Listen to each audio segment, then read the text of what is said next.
Good afternoon, everyone. It is, as always, a great pleasure to welcome the Secretary-General back to Washington, back to the State Department. Jens, so good to be with you.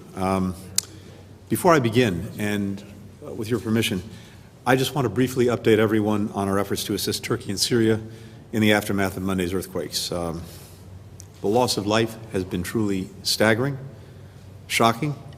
I think, along with people around the world, are mourning those who have been lost, and also our thoughts are so with those who have lost loved ones. So far, we have deployed more than 150 search and rescue personnel to Turkey. We have U.S. helicopters that are helping to reach areas that would otherwise be difficult to access. In Syria, we have NGO partners that we funded over the years that are providing life-saving assistance to those in need. Across both countries, we've deployed experienced emergency managers, hazardous materials technicians, engineers, logisticians, paramedics, planners, others, along with about 170,000 pounds of specialized tools and equipment. So that's been the initial response. In the days ahead, we'll have more to say about how we'll continue to support both the Turkish and Syrian people as they work to recover from this devastation. Turning back to today, the Secretary-General and I were last together in November for the NATO Foreign Ministers meeting. The members of our alliance left that meeting in Bucharest even more unified, more resolute, and more committed in our support for Ukraine, which is in large part due to the remarkable leadership that Secretary-General Stoltenberg has engaged in over the last year. During what has been a decisive time for NATO and for the world, his strong and steady hand has helped steer our alliance in the right direction. Now, as we approach the one-year mark since President Putin launched his brutal war against Ukraine, it's critical that we maintain and increase that support. President Putin's war continues to be a strategic failure. He's failed to overthrow the democratically elected government of Ukraine. He's failed to subsume Ukraine into Russia or to break the will of its people. He's lost the battles for Kyiv, for Kharkiv, for Kherson. His military is suffering staggering losses on the battlefield. And he's failed to weaken our alliance and what it stands for. In fact, that alliance, NATO, is stronger and more united than it's ever been. Today, we focused on steps that we can take to ensure that Ukraine has the security assistance that it needs to defend its territory against Russian aggression. And we'll continue that conversation this afternoon when we're joined by the Secretary of Defense, Lloyd Austin, and the National Security Advisor, Jake Sullivan, here at the State Department. We've calibrated our assistance to meet Ukraine's changing needs from the outset of the Russian invasion, and that's exactly what we'll continue to do. 2 weeks ago, President Biden announced that the United States would send Abrams tanks to Ukraine. Germany committed to send its Leopard tanks and authorize other partners to do the same. This followed the earlier announcement by the United Kingdom that it would be sending Challenger 2 tanks to Ukraine's defenders. Last week, we also announced 2 new assistance packages, which will provide critical air defense and counter-drone capabilities to help Ukraine defend its people, including against the threat posed by UAVs supplied by Iran, which shares Russia's authoritarian vision and is increasingly aiding and abetting its aggression. We're also providing armored infantry vehicles and more of the equipment that Ukraine is using so effectively, like Javelin anti-tank missiles, artillery ammunition, and rockets for U.S.-provided HIMARS. In total, the United States has committed nearly $30 billion since the beginning of Russia's invasion, and our allies and partners have provided more than $13 billion in military assistance over the past year and tens of billions more in humanitarian and economic support. The contributions that Europe writ large has made to this effort are very significant and making a profound difference. As President Zelensky has said, diplomacy is the only way to definitively end Russia's war of aggression and to create a path to peace that is both just and durable. Clearly, President Putin has no genuine interest in diplomacy right now. Here's what he said just a few weeks ago. Unless and until Ukraine accepts the new territorial realities, in quotation marks, there is nothing to even talk about. In other words, Ukraine and the world must somehow acquiesce to President Putin's land grab. That should be a non-starter for every country in the world that cares about the UN Charter and preserving international peace and security.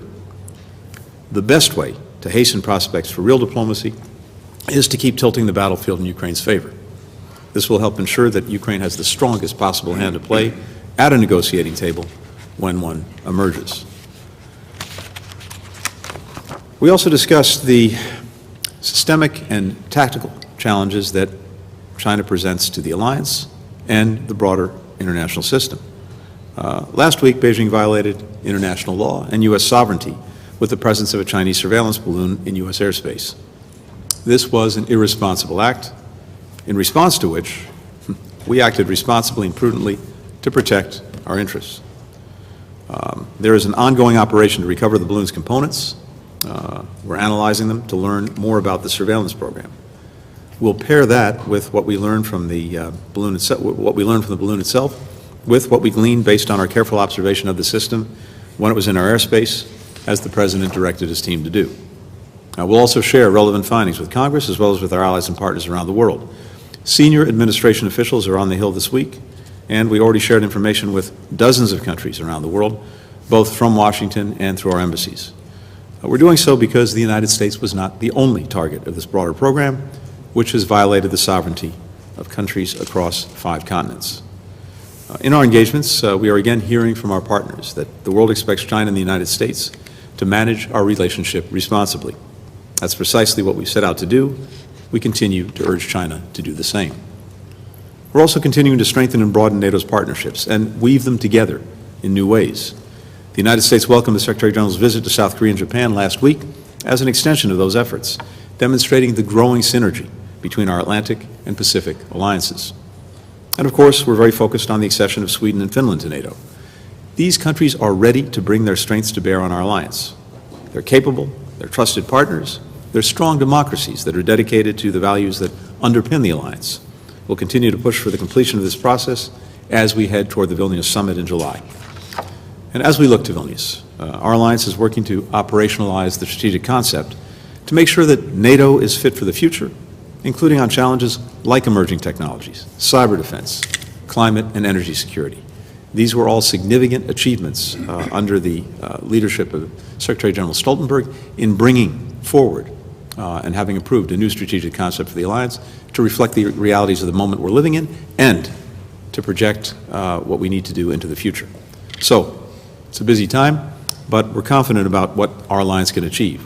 Confident because of the great unity that we've shown again and again over the last year, and confident because of the shared purpose we bring to the year and the years ahead. With that, Jens, over to you. Secretary Blinken, dear Tony, it's great to be back in Washington and to be together with you again.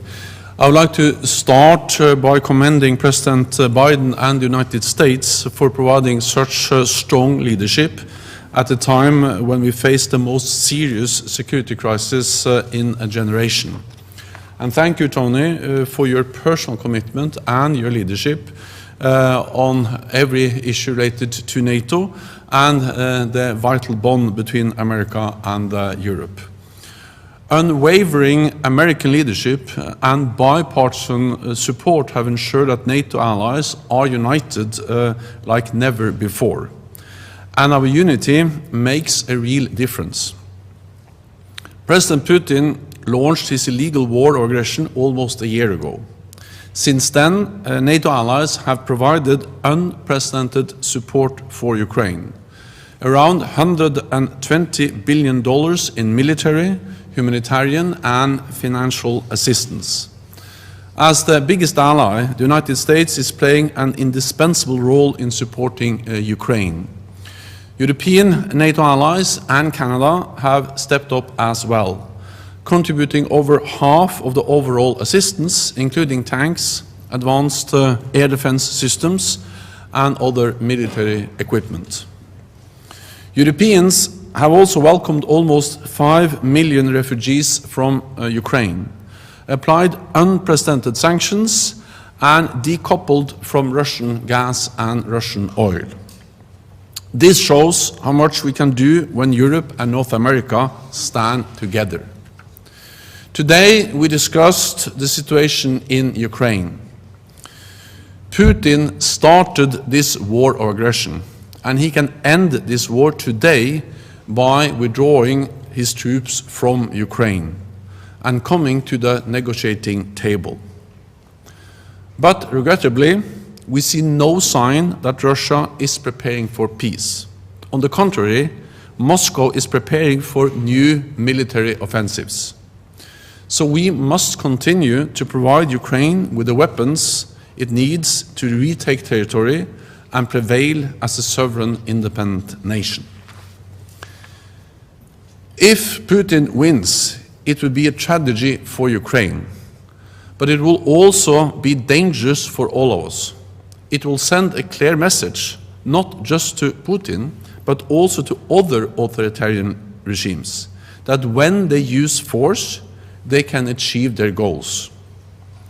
That will make the world more dangerous and all of us more vulnerable. Beijing is watching closely and learning lessons that may influence its future decisions. So what happens in Europe today could happen in Asia tomorrow. China is substantially building up its military forces, including nuclear weapons without any transparency. It is attempting to assert control over the South China Sea and threatening Taiwan, trying to take control over critical infrastructure, including in NATO countries, repressing its own citizens and trampling on human rights, and deepening its strategic partnership with Moscow. So NATO allies have real concerns, which we discussed today. In this more dangerous and more competitive world, we must continue to strengthen our deterrence and defense, and further increase defense spending. And that is what we are doing. In 2014, under the Obama-Biden administration, all NATO allies agreed the defense investment pledge. Since then, we have seen 8 consecutive years of increased defense spending across Europe and Canada, with an additional $350 million extra US dollar spent. More countries are now spending at least 2% of GDP on defense, and I expect that trend to continue. Today, we also discussed the importance of completing Finland and Sweden's accession to NATO. At the Madrid summit last July, all allies made a historic decision to invite both countries to join NATO. All allies have signed the accession protocols, and 28 allies have already ratified the agreement. Finland and Sweden are now being integrated into the civilian and military structures of our alliance. This has already strengthened their security, and it is inconceivable that allies would not act should Finland or Sweden come under pressure. It is important that we conclude this membership process as soon as possible. This will strengthen the security of all allies. So, Secretary Blinken, dear Tony, thank you again for your strong personal commitment and for the extraordinary leadership of the United States as we face global challenges together. Thank you. We'll now turn to questions. We will start with Leon Bruneau of the AFP.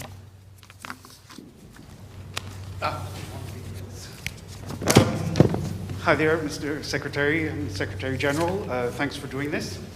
Mr. Secretary, you started the press conference speaking about the tragic earthquake in Turkey and Syria, and actually that's my question is relevant to that. Specifically, as you know, there's one border crossing in the northwest of Syria, which is damaged by the earthquake, and there are no other crossings, and so obviously it's going to be difficult to get the aid there. And you also said that you were adamant in saying that all U.S. aid would go through local NGOs, U.S.-funded local NGOs.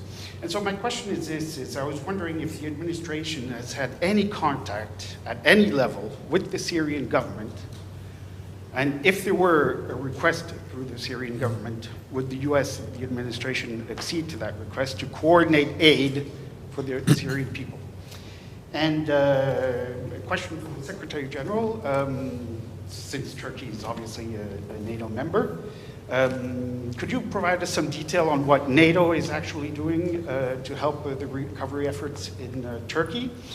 And also, tragically, with this tragedy, in any way help to ease tensions with Turkey on the relevant issues that you mentioned on your agenda? Thank you very much. Now, thank you very much.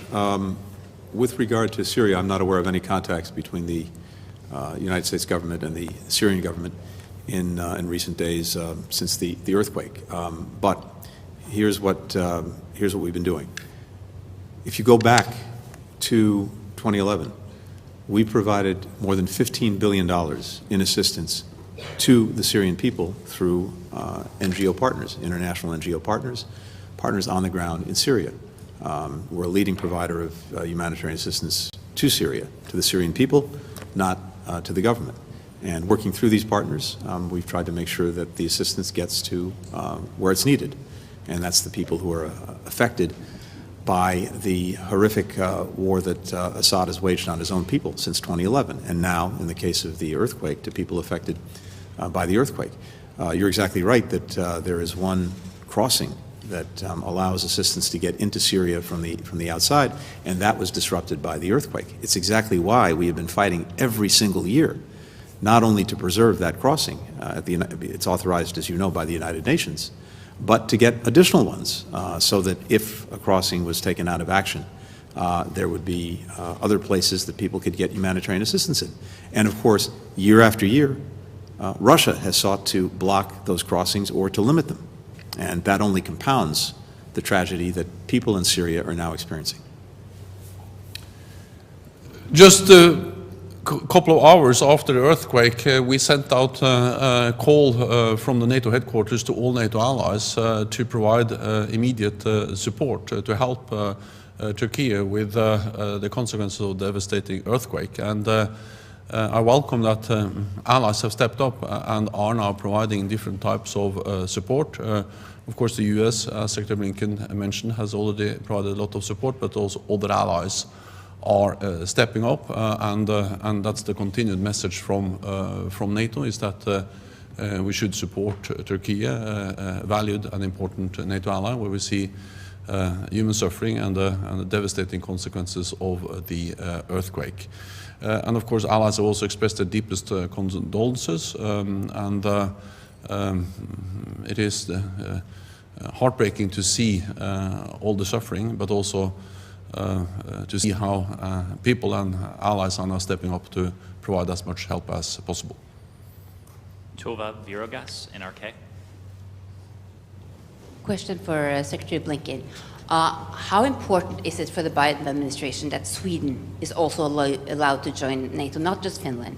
And what is the US doing to solve this argument with Erdogan and Turkey? How can the US influence that Turkey changes its position?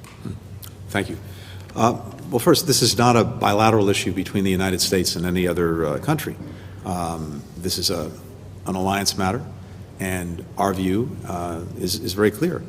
Both Finland and Sweden are ready to be NATO allies, and the alliance should welcome them as quickly as possible. Their militaries already work seamlessly with alliance forces. As I said earlier, they're strong, vibrant democracies.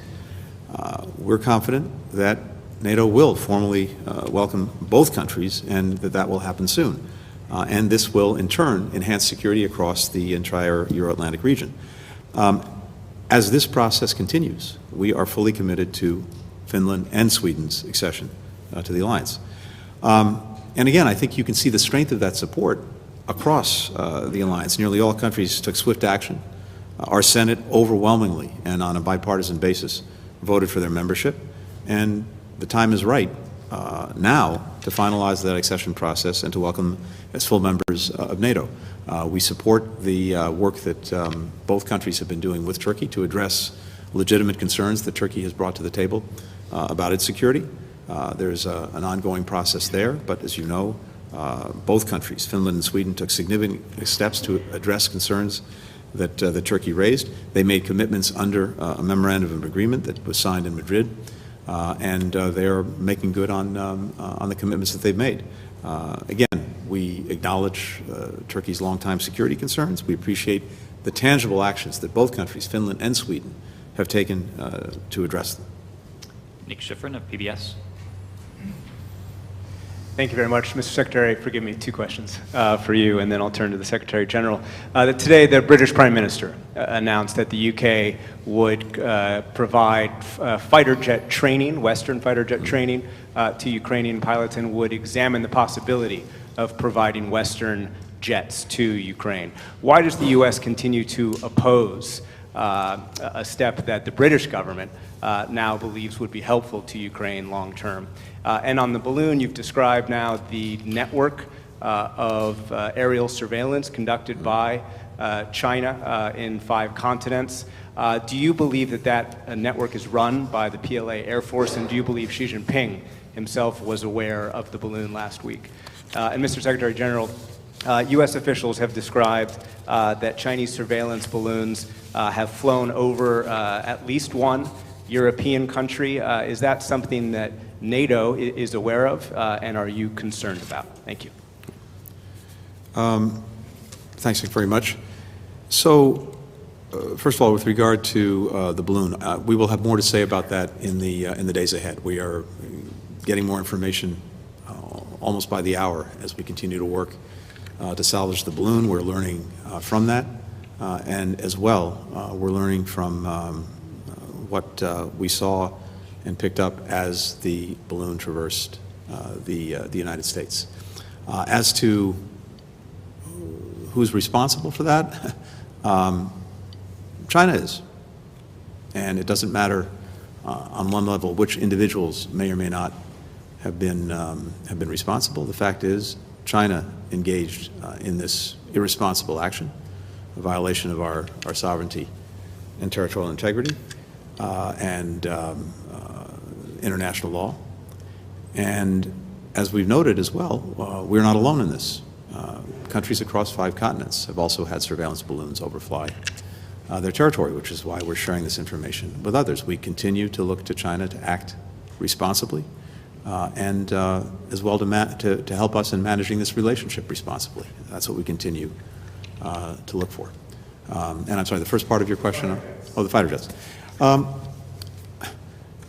As we've said throughout this process, at every single turn, we will, working very closely with the Ukrainians, as well as working with other partners and allies,